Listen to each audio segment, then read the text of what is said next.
नमस्कार, walk with market के YouTube channel पे आपका स्वागत है। मैं हूं नरेंद्र शर्मा।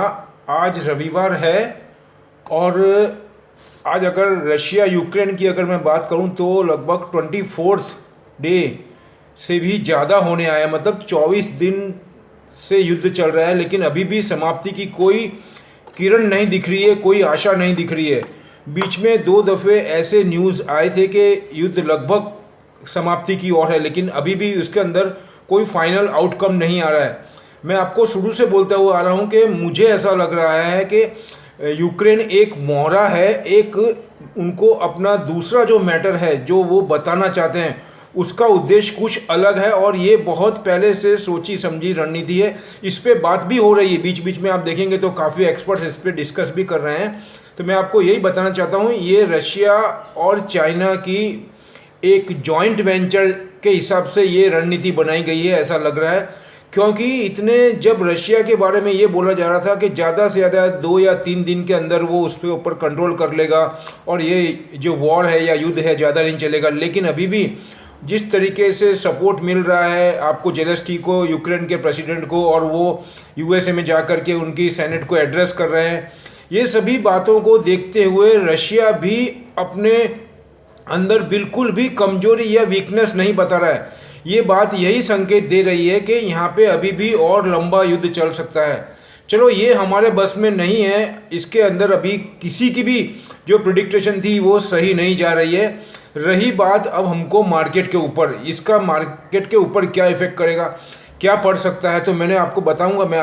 मैंने आपको पहले भी बताया है, ये मार्केट के अंदर बहुत अनसर्टनिटी है अभी भी, लेकिन फिर भी हमारा मार्केट दूसरों की बजाय काफ़ी अच्छा प्रदर्शन कर रहा है, जो हमने पिछले वीक में भी देखा है और उसको पूरे विश्व ने भी सराहा है। लेकिन ऐसे माहौल के अंदर हमको अपना जो काम है वो जोश में होश नहीं खोना है, इस तरीके से ही करना है और लंबा हॉरिजॉन्टल, ज़्यादातर एक्सपर्ट यही बोल रहे हैं, एक्सपर्ट जो है वो एक्सपर्ट यही बोलना चाह रहे हैं कि ऐसे माहौल में लंबी अवधि का इन्वेस्टमेंट ही फायदे कारक रहेगा।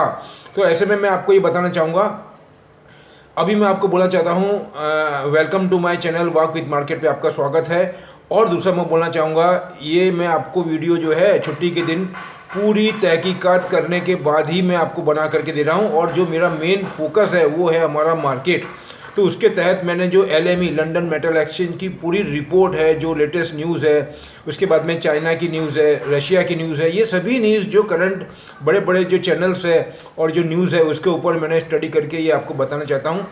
अभी लंदन मेटल एक्सचेंज में बड़े लोगों का, एक्सपर्ट्स का मानना ये है कि यहाँ पे भाव अभी स्टेबल है, थोड़े घट चुके हैं, लेकिन अब यहाँ से ज़्यादा घटने की गुंजाइश कम है, लेकिन उसके कंपेयर में बढ़ने की गुंजाइश ज़्यादा है। मतलब मैं आपको इन शॉर्ट में ऐसा बोलना चाहूँगा, रिस्क रिवॉर्ड रेशियो जो है वो मेटल के अंदर या कॉमोडिटी के अंदर ज़्यादा फेवरेबल है आने वाले समय में।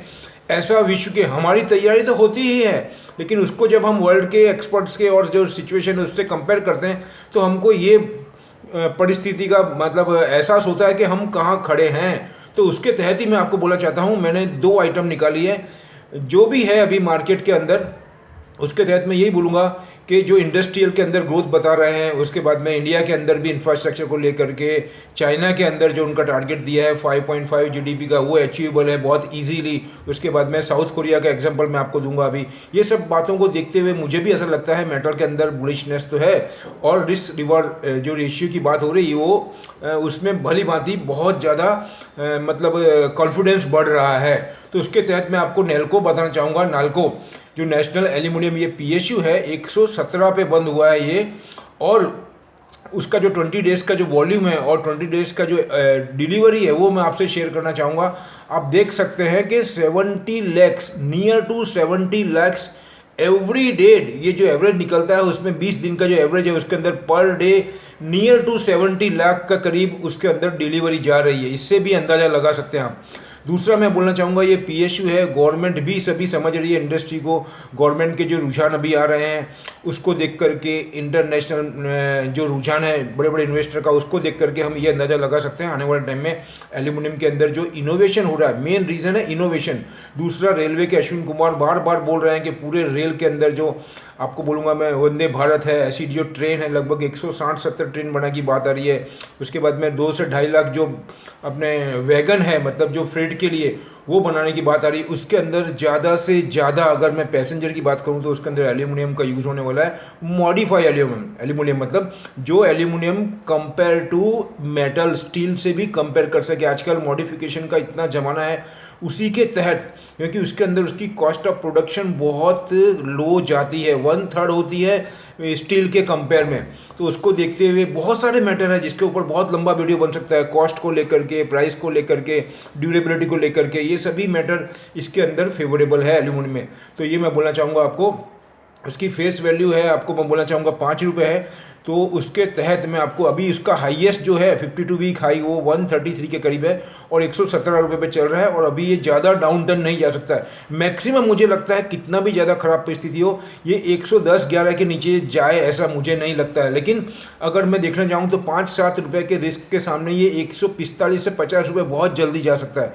मतलब हमको इसमें रिस्क रिवॉर्ड बहुत ही फेवरेबल है, यही मैं बोलना चाहता हूँ। उसके बाद में मैंने दूसरी कंपनी निकाली है जो कि है टाटा स्टील, जो 1300 पे बंद आया है, काफ़ी बड़ा हुआ है 35-40 रुपये, कोई इशू नहीं है। लेकिन इसमें जिस तरीके से रुझान है, और स्टील के अंदर सबसे बड़ी कंपनी है टाटा ग्रुप के अंदर भी इसका बहुत बड़ा वेटेज है, उसके तहत इसमें भी 20 डेज़ का एवरेज की बात करूँ तो 28,60,000 का 20 दिन का एवरेज पर डे का है। ये भी बहुत पॉजिटिव इंडिकेशन दे रहा है। दूसरा मैं आपको बताना चाहूँगा मेटल के अंदर, यहाँ पे चाहे वो कुमार मंगलम बिरला हो, रतन टाटा हो, और इसके नरेंद्रन जो है इसके सीईओ टाटा स्टील के, ये है JSW स्टील पकड़ सकते हैं आप, सेल को पकड़ सकते हैं।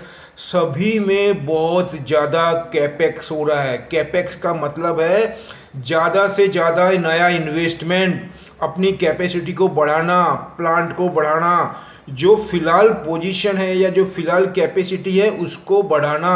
जब ऐसा कोई बड़ा बिजनेसमैन ये सब काम करता है, कैपेक्स बढ़ाता है, तो वो एक अपने आप में एक इंडिकेशन है या एक सूचना दे रहा है हमको कि उनको आगे के टाइम के लिए बहुत ज़्यादा बिजनेस दिख रहा है। ये बिल्कुल सिंपल लॉजिक है, तभी कोई इतना बड़ा इन्वेस्टमेंट यहाँ पे करेगा।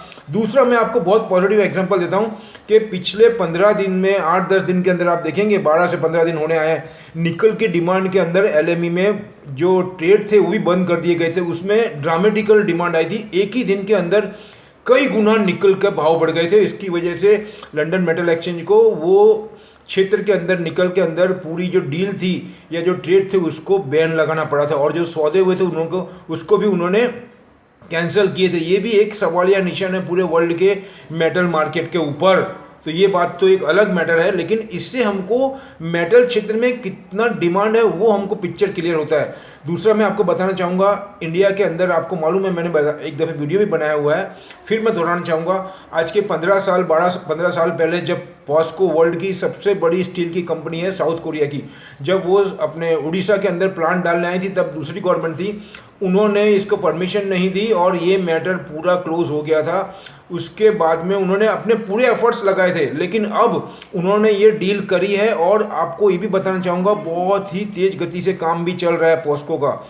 पॉस्को जब विश्व की इतनी बड़ी कंपनी है, इन्वेस्टमेंट करती है मेटल सेक्टर के अंदर, तो आप उससे भी एक सिग्नल समझ सकते हैं कि कितना ज़्यादा ग्रोथ दिख रहा है। दूसरा मैं बताना चाहूँगा कि अभी जो निकल को लेकर के डिमांड बहुत ज़्यादा है, तो उसके अंदर सबसे ज़्यादा प्रोड्यूसर है आपके ओडिशा, जहाँ पे पॉस्को प्लांट डाल रहा है। मैंने कुछ नोटिंग किया है, उसमें largest producer 175 million ton Odisha के अंदर है। उसके बाद में followed by Jharkhand and Nagaland, Jaipur भी उसमें है। उसमें बोलूँगा आपको 140 मिलियन। मतलब ये जो मेटल है इसका इंडस्ट्री के अंदर, बैटरी के अंदर जो नया नया पूरा चेंज आ रहा है, उसके अंदर बहुत ज़्यादा इसकी डिमांड है। उसको देखते हुए मैं आपको ये मेटल क्षेत्र से 2 कंपनी दे रहा हूँ, और मैंने आपको ये भी कोशिश की है कि ये मेटल का चूज़ करने का मेरा क्या मकसद है, उसको मैंने उदाहरण से आपको साबित करने की कोशिश करी है, जिससे आपके अंदर कॉन्फिडेंस लेवल बढ़े। लेकिन फिर दोहराना चाहूँगा, हमको हॉरिजॉन्टल या हमको टाइम बाउंड तो कम से कम 2-3 महीने का ही लेकर के चलना है,